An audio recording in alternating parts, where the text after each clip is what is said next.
to onboard. So these are the major needs. We can talk more about the gaps. Food gaps are one of the major area of that area. If we take, if you consider like the poverty parity index, it is about 31 point. It is above the national figure, and food insecurity is one of the common.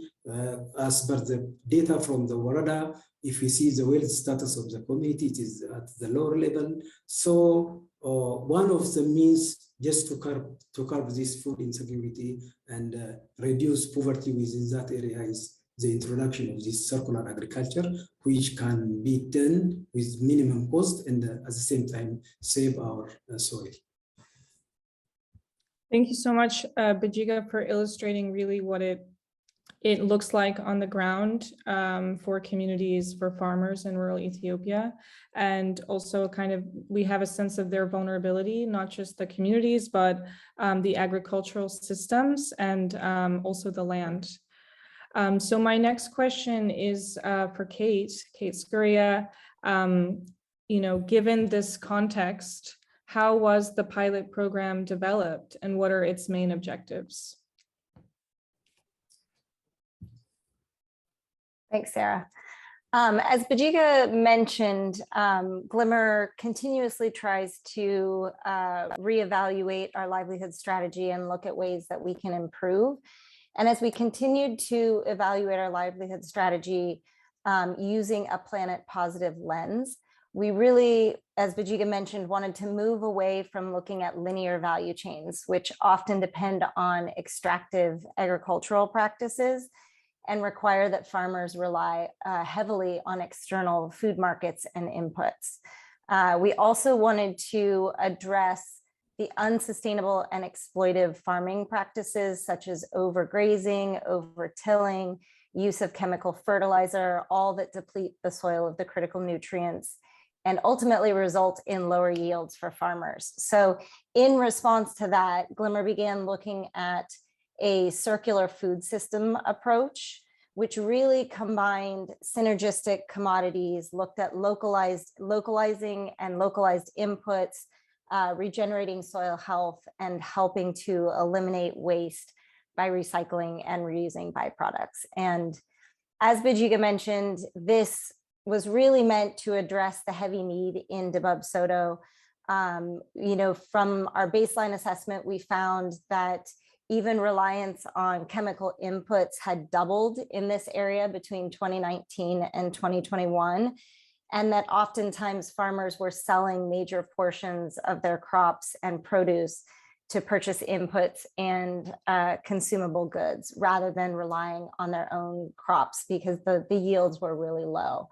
So looking to address some of these issues, we formulated the pilot program with several key strategies. And the first and foremost was looking at synergistic commodity packages. So pairing select commodities which had characteristics that support or benefit other commodities that they're grown with or in close proximity to. And things like this allowed us to recycle byproducts, increase nitrogen, potassium, healthy components for soil fertility, and also look at organic inputs.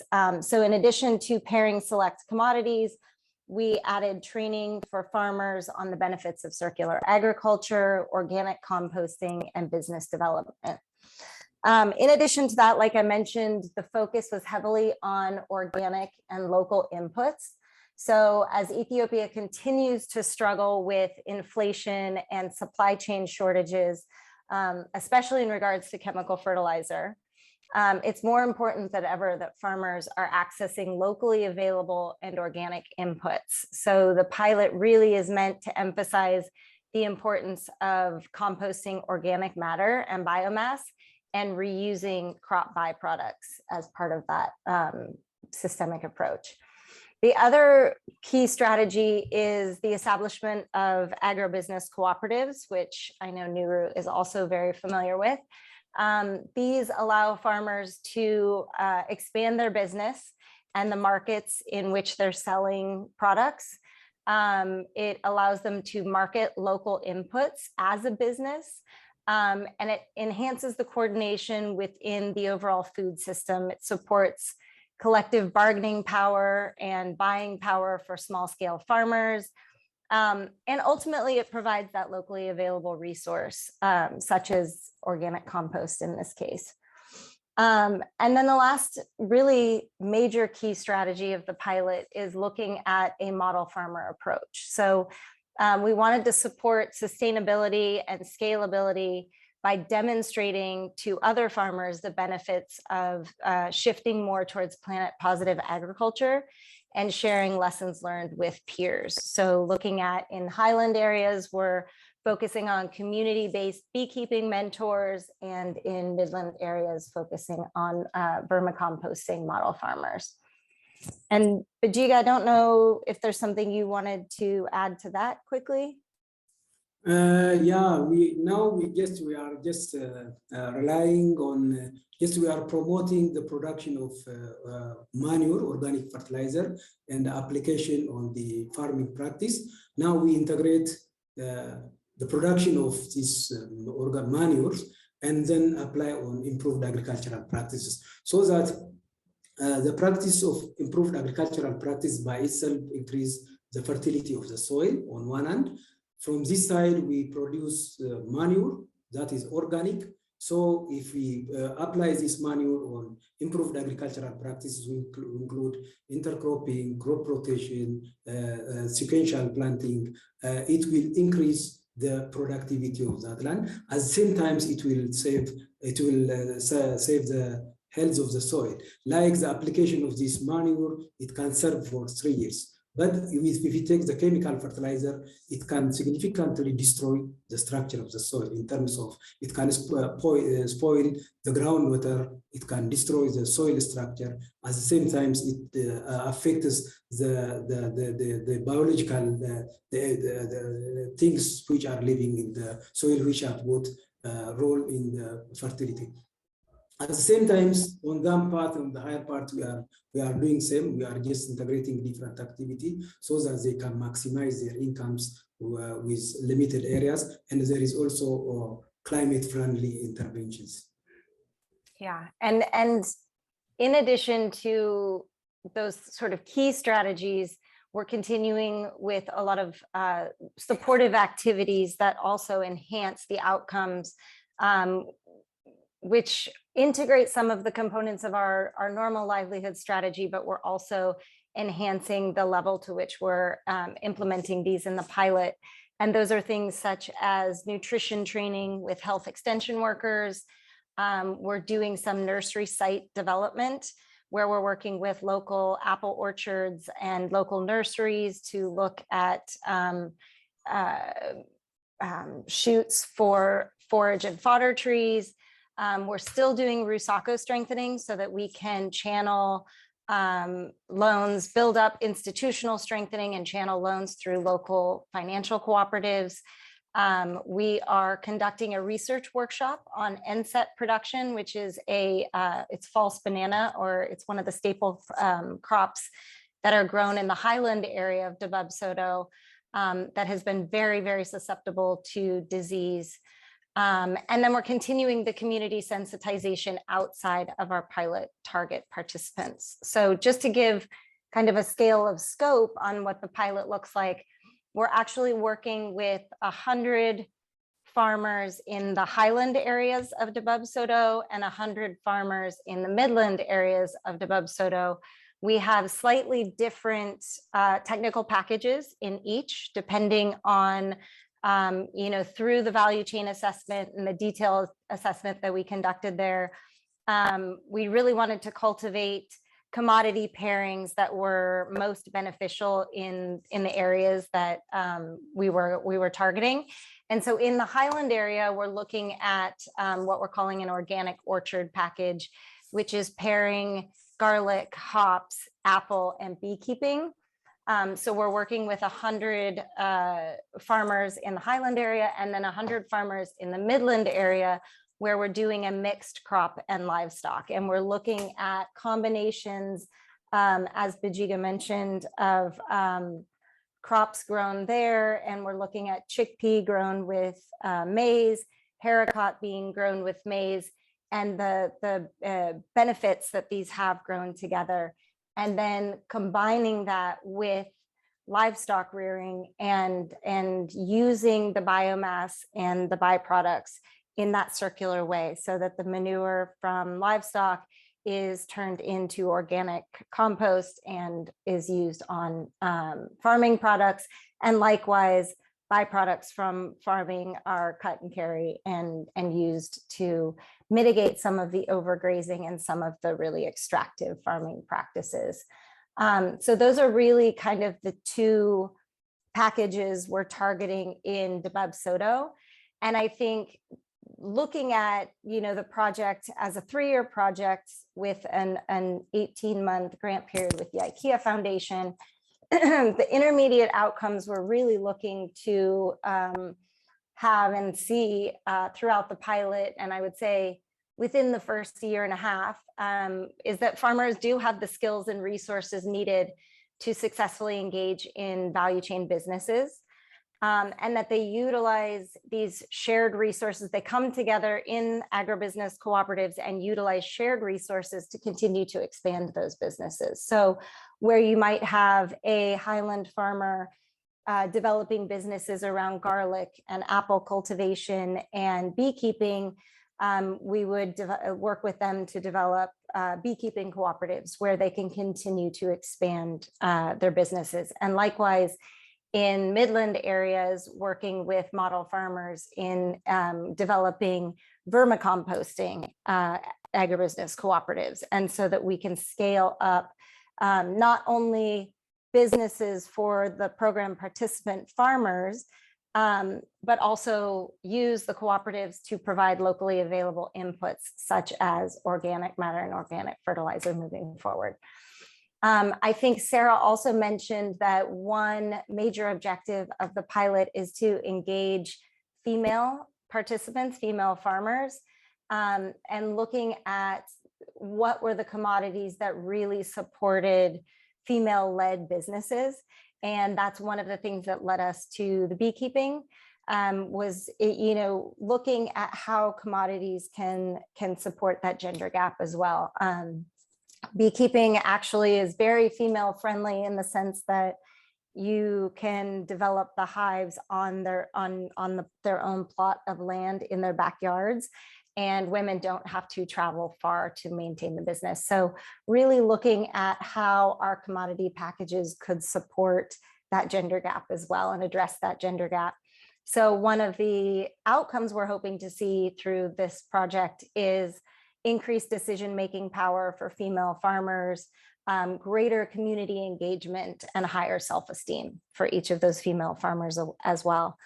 And then the last is really about the scalability, which is the community awareness and availability of local organic inputs, and how that will promote further adoption and expansion of regenerative practices. So as we look at farmers, you know, who are piloting this on 0.25 hectares of land, how can we prove that this is successful so that they not only expand within their own farms, but expand to neighboring farms, and then continue to grow the practices throughout the community by demonstrating that this is actually much more beneficial.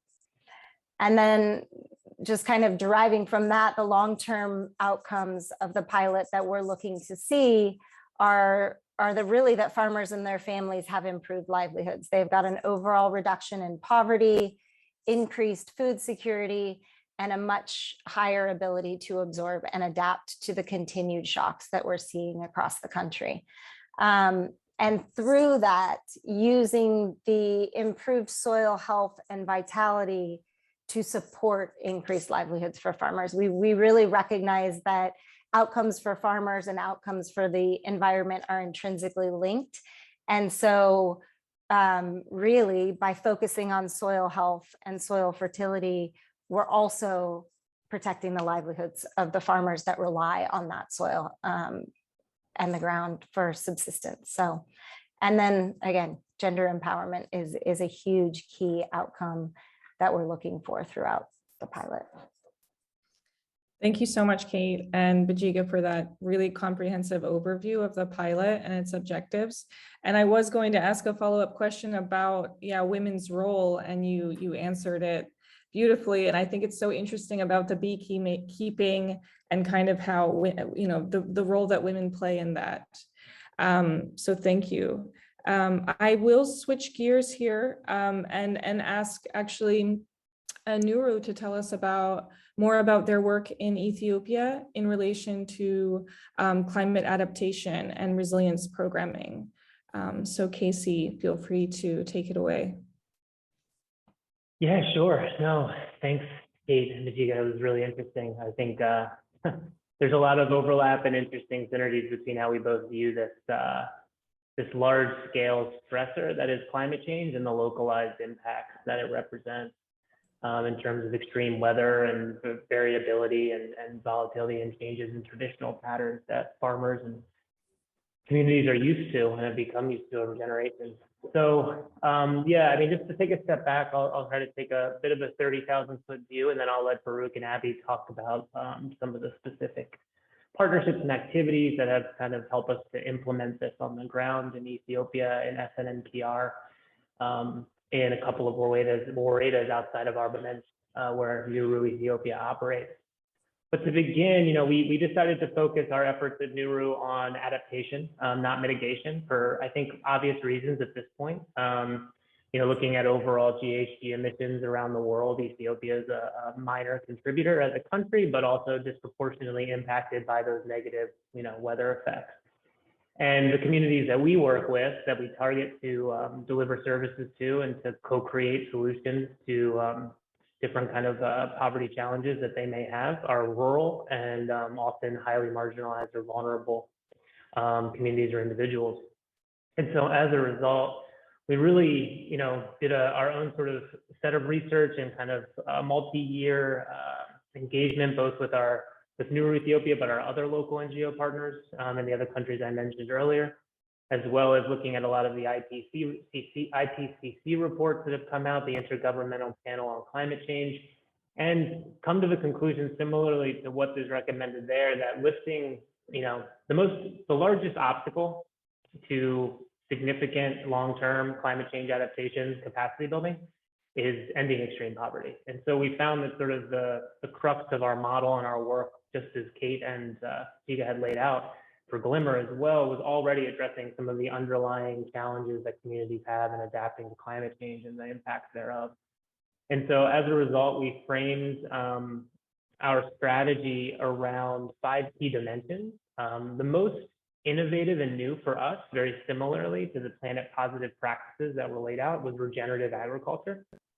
And we were defining regenerative agriculture specifically, as was mentioned by Bajiga and also by Kate, around soil health and improving soil health, and finding and identifying practices that were suitable for where farmers are in their needs as a household and as an agricultural producer. Because agriculture, as we all know, is already the riskiest business really in the world that exists and has for some time.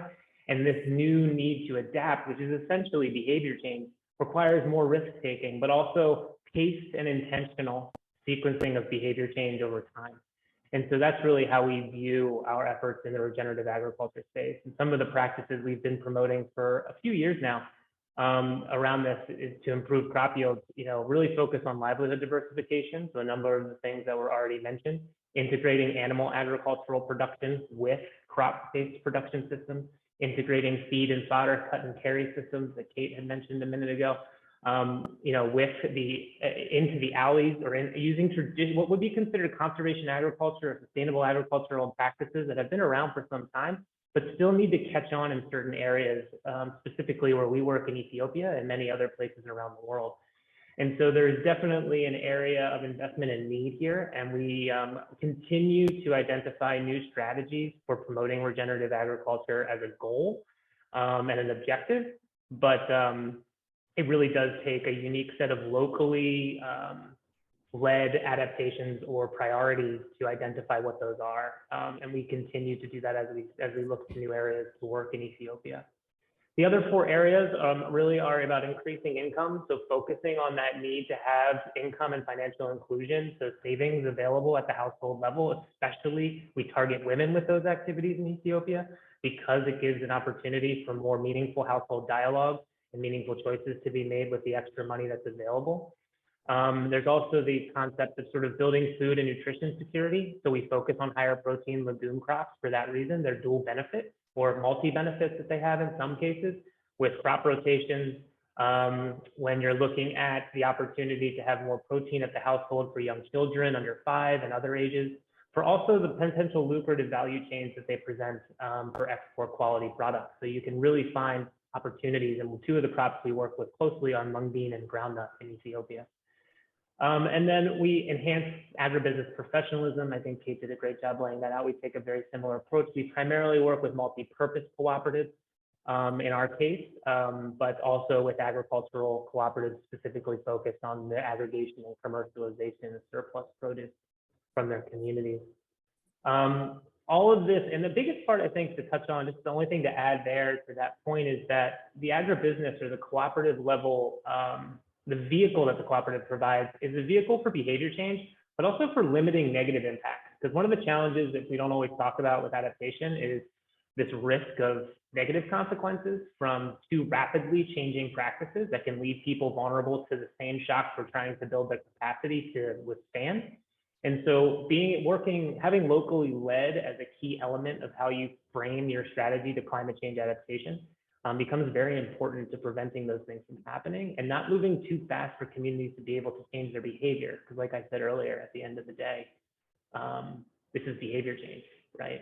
And it becomes it's one of those things that both requires a lot of early adopters and early movers or innovators in the community to take these practices and show that they can have a result that can benefit both the farm and the business as well as the community. But it also means that they have to be the risk taker as well. And then lastly, we continue to spur community-based dialogues and experience sharing visits. That becomes a key feature of behavior change over time and people adopting new practices. So I'm going to stop there. That's sort of the overview and introduction of our community climate resilience strategy, regenerative agriculture being sort of the innovative space that we continue to drive continuous improvement around with the communities we work with. Sarah, I'll pass it back to you. If there's more questions or directed to the New Ethiopia team, I'm happy to make that pivot or let Abby or Baruch add any more context. Sure, yes. So I guess, thank you so much, first of all, Casey, for sharing more about the work of Nuru in Ethiopia and really, looking at our the synergies in our work with Glimmer and Nuru, and thinking about really at the farmer level, at the agribusiness level, and the community level. My next question, which is for both Kate and Casey, and also the rest of the Nuru team, feel free to answer, is really on a broader scale or sort of zooming out. How is Glimmer and how is Nuru contributing to a larger growth plan for Ethiopia?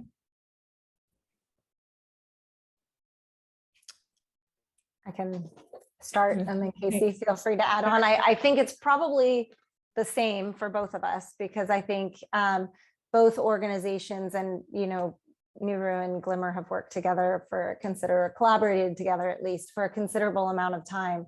And there is quite a bit of overlap in our objectives and how we, look to achieve those. And so I think for both organizations, really focusing on aligning with existing structures within the country and also with governmental priorities. And so, looking at Ethiopia's green economy strategy and the recent shift that the Ethiopian government is prioritizing organic fertilizers and organic inputs, especially as a mitigation strategy for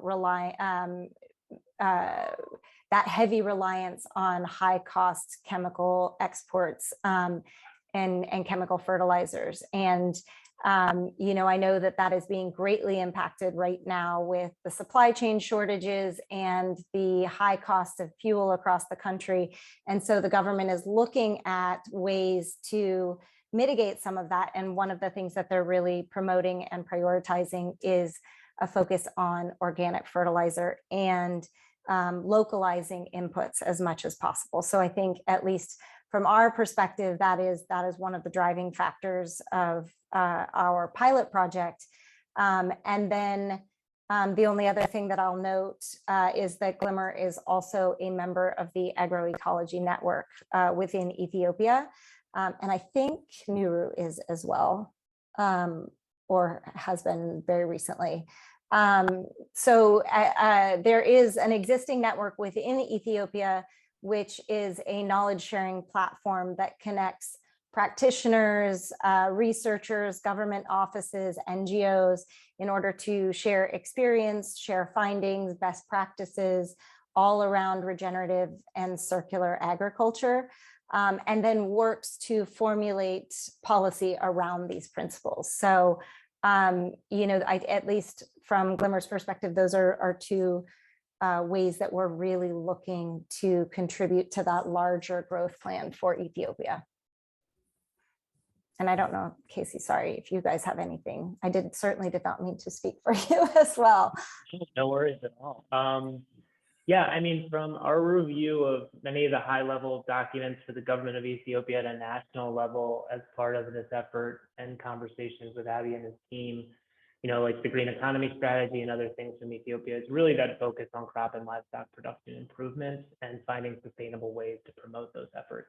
That continues to be, I think, our biggest contribution overall to the large-scale macro-level strategies that the government has. But I know we also have a lot of very important local relationships with government actors and staff. So maybe Abby or Baruch, you might want to share one or two things from your experiences working closely with government agents on the ground in relation to their perspective on climate change adaptation, but also how your work day to day contributes to their strategies. So Abby, would you mind sharing a few things? Thank you. Yeah, we have so many commentings on this climate related interventions. So our special approach is the union approach, that the cooperative approach, which helps us to address many target communities and already established structure by the government and by the community. So if we have such platform, I think this is very much workable for us as a team, because we are already working on the rural communities on the farmer side, where so many challenges that already identified exist. So our collaboration can bring us to the longest path. So Baruch can define how the cooperative structures with other partners, with the government and the NGO systems are working in our system. Baruch define the cooperative structure, how it is moving.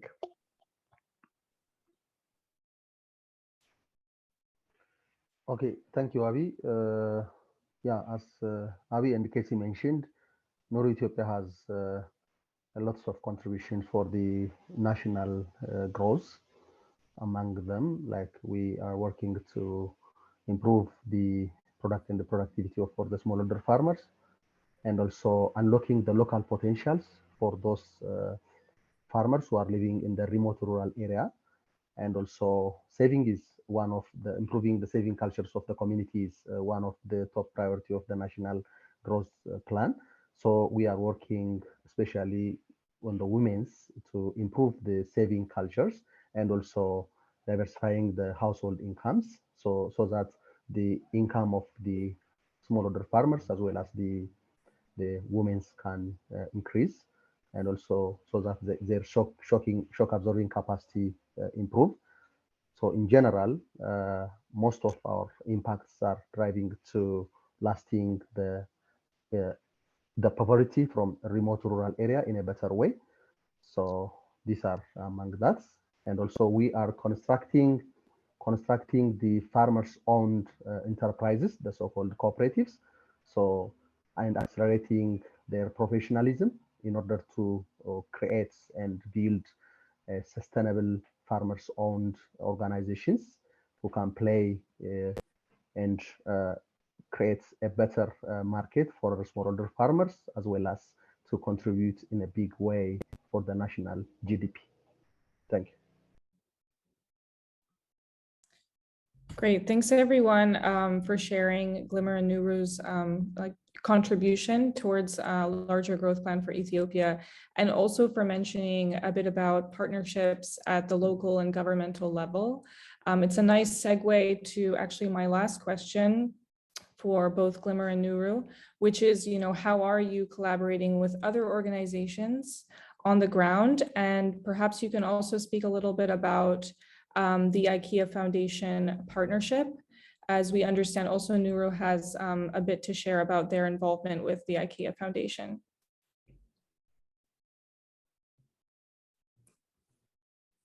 Kate, would you like to start? Sure. I think this particular pilot project has been a fantastic opportunity for us to explore partnerships on the ground with other organizations. And one that really stands out is Bees for Development and the work that they're doing specifically on beekeeping in a regenerative way and in a regenerative space. They've come on board and partnered with us as a consultant for the beekeeping portion of this pilot project. So I think overall, really looking for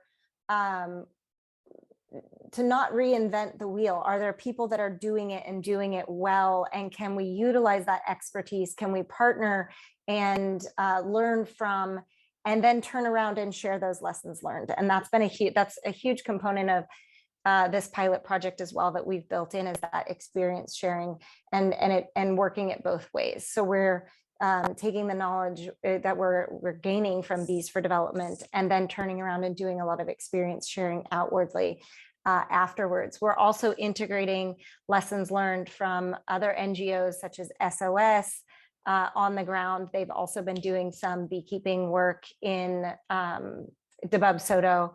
And then just looking around, like I know that you guys mentioned at Nuru, continuing to work with farmer cooperatives that are already existing and supporting existing structures within the country, working, like I mentioned earlier, with health extension workers to continue nutrition and scale nutrition trainings, and how that benefits also the outcomes we're hoping to achieve as part of the pilot. Yeah, just to add one point on what Kate said, we are just working with the local stakeholders just to make this pilot project successful and sustainable. So we are looking all input suppliers, both knowledge and input suppliers for this project. Now we are closely working with nearby universities, like we are working closely with Walkete University on knowledge development. So we involve them on trainings, on research and the like. We are working also with Walkete Agriculture, the Southern Agricultural Research Center. Now one of our concern areas research or research. So we involve them on that research workers. We learn from them. So they will present some of the findings on this plant. And there is a use of their knowledge and replication. At the same time, you are involving agriculture office at different level, zone level, Warada level. So we need, this technology has to be replicated to the other part of the zone as the first level and then to the country. We are also partnering with these input suppliers. As Nuru said, we are working with unions, we are working with primary cooperative, because these primary cooperative are our financial intermediaries. We are providing input, financial input through this financial institution, particularly saving and credit cooperative. So we are working with them. At the same time, as Kate said, we are working with NGOs, like we are promoting vermicompost technology of manure preparation cooperation. So SOS is working here in the Warada. We are using their knowledge, their experience, and even their inputs. We are using their model farmers to supply us vermiworms to our model farmers. So we are working closely with them. Generally, we work with the government structure, local NGOs which are operating within our area, like SOS, Child Fund, USA. We are working with like World Vision. We are closely working with them. We involve them in planning workshop, in launching workshop, in experience sharing, in training, and the like, the universities, the research institutions. So we try to bring all possible actors on board so that this technology, the result of the pilot can be replicated to the other part of the zone and the country at large.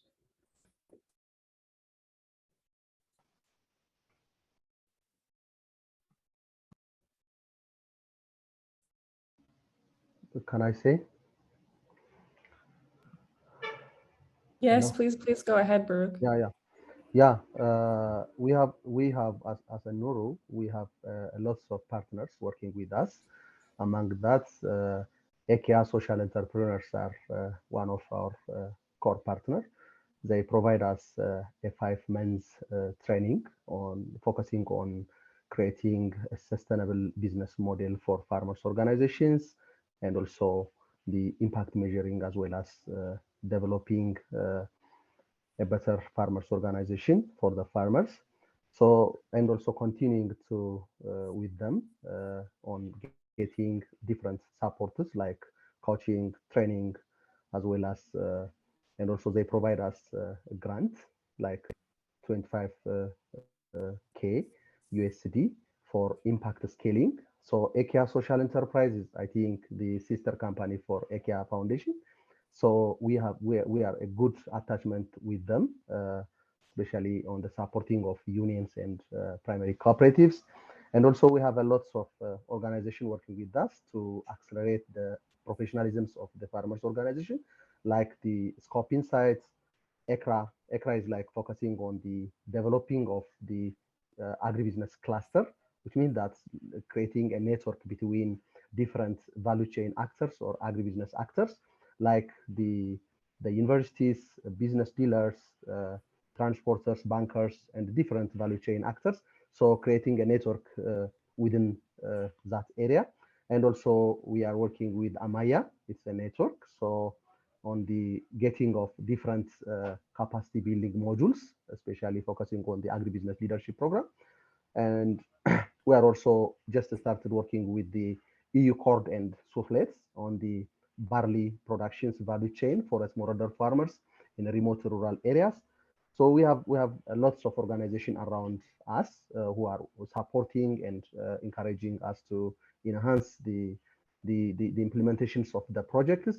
So mainly IKEA Social Entrepreneurship are still continuing with us and providing a lots of services for the farmers organization, especially for Hidrota Union and member pieces. So this helps to create farmers-owned organizations, as well as on the empowering of women to get a better chance on leading of cooperatives as well as the unions.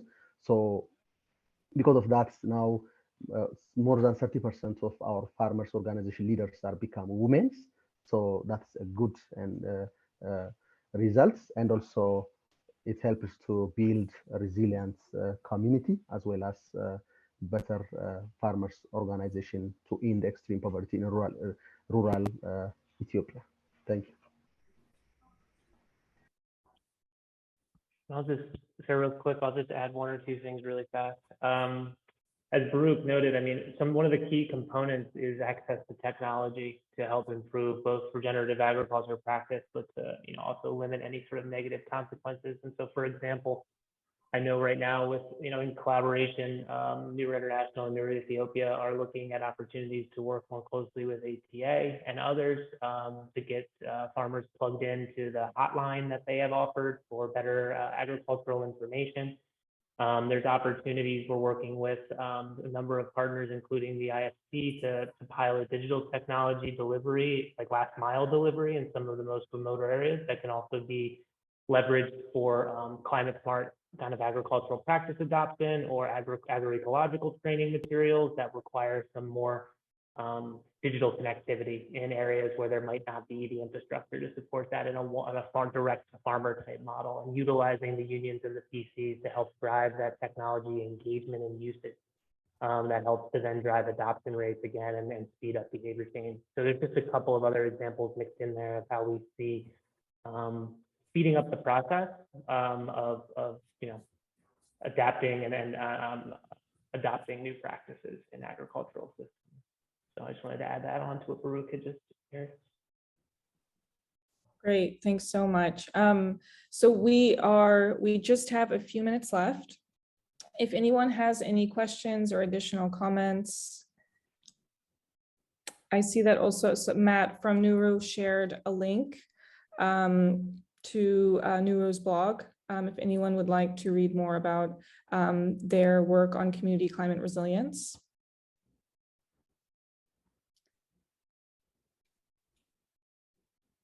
Well, if there's no questions or further comments, I just want to say thank you so much to everyone from Glimmer and from Nuru for providing your contributions. And hopefully this is the first of many conversations that we'll have together in talking about circular food systems and also regenerative agriculture.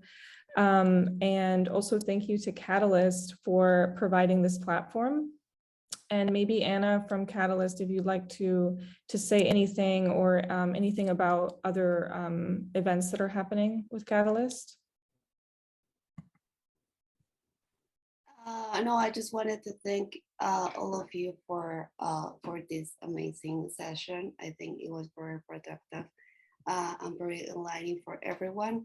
And if you want to see at the rest of the events that we will have at Catalyst, we still have 2 days to go for the event. You can visit our website. I'm gonna put the link on the chat so you can visit our website. And well, thank you very much for your insights.